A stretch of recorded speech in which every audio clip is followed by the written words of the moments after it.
Good morning. Today, I thank you for being a Patreon member. That supports this whole thing we're doing, and that is wonderful. And hopefully we are helping you to have the very best food production garden you have ever had in your life. Today we're going to be talking about cardboard. Cardboard is wonderful, it's delightful, it's one of the best things ever. You pull out your hook-bladed knife, and you cut this plastic, kind of like that. And then we just split the box like this, and we can open it up, and we can put this cardboard on the ground to do many things. There are two major things of what we're doing with the cardboard. Number one, it is suppressing weeds that are uncontrollable. And number two, it's feeding the fungus, because cardboard is a fungal food, and we want to have a lot of fungus in the soil because it mineralizes the nutrients of the sand, silts, and clays and gives the plants everything that they need. Now, let's take a close look of what's happening here. So in the last few days, I have covered maybe half of bed 6, not quite, but almost half of bed 6 and part of bed 5 right here, because I have an epidemic of a terrible weed called quackgrass.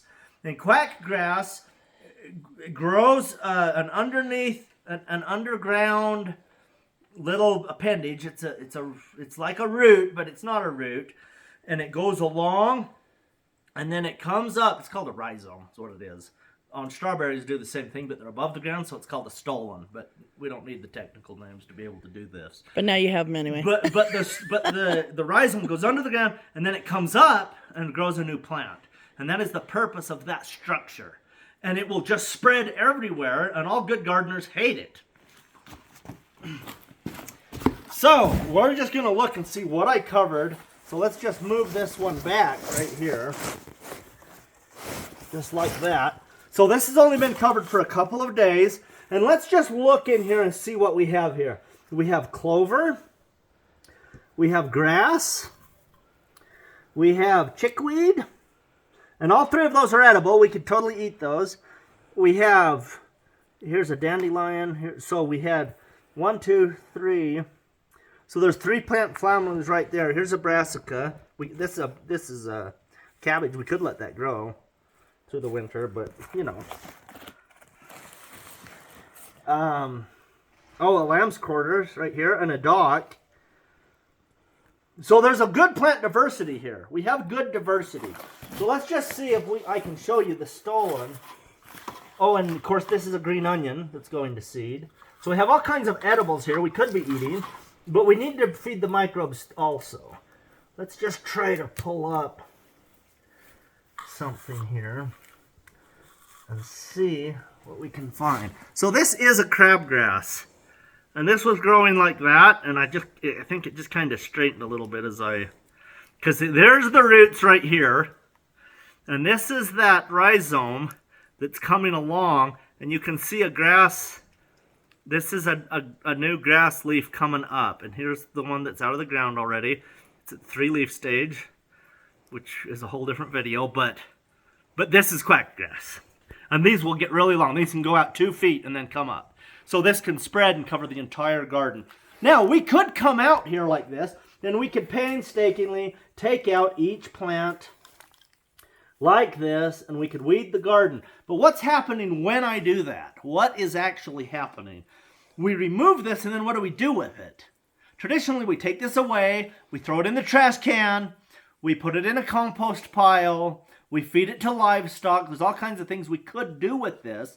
But guess what? Our most important livestock are right here, and they need to eat. And that are our 8 groups of the important organisms in the soil, and we need to be feeding those.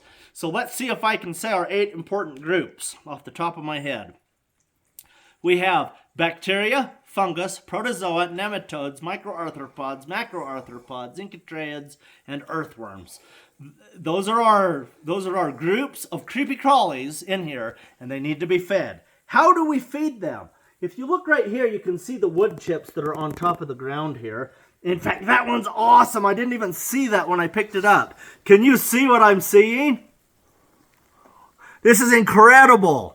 So those are mushrooms. Right in the center of the palm of my hand are mushrooms. You can see the hyphae They're all bound together. Hold that really still so I can get it. I can get it up close. Do you need a dark background? Yeah, hold it right there, right where it is.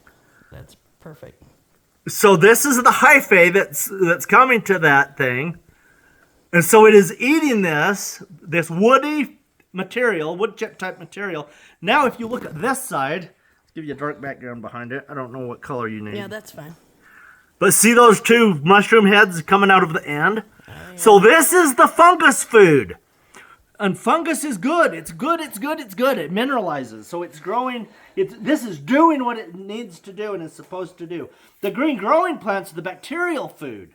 So we have the fungus food. We have the bacterial food. Now we're going to cover it up.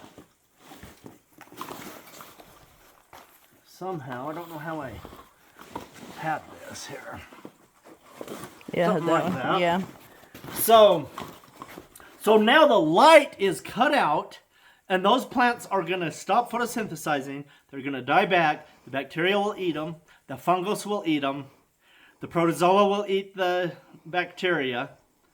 And the nematodes will eat each other and the bacteria and the fungus.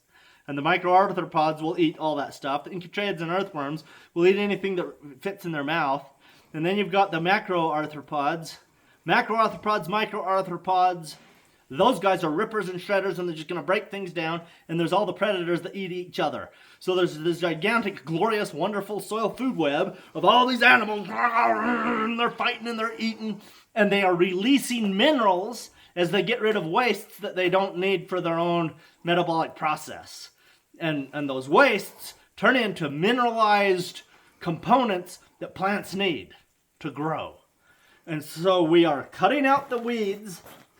And everything's decomposing. It's so exciting.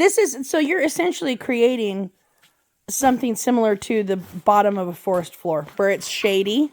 Yeah. There's not a lot of green grass growing there. If everyone's walked in the redwoods, there's ferns and things, but if you move aside those woody plants, you get under there, it's bare of that kind of smaller plant, and it's just this beautiful humusy soil, right?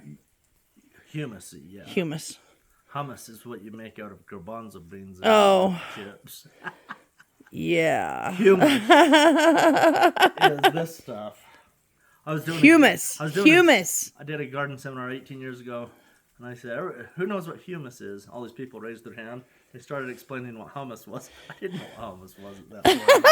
I'm like, I don't think that's what we're talking about. Are they actually pronounced differently, or is it just... I don't have any idea. Yeah, I don't know. But they're spelled the same. Yeah. Humus. Is that how you spell hummus?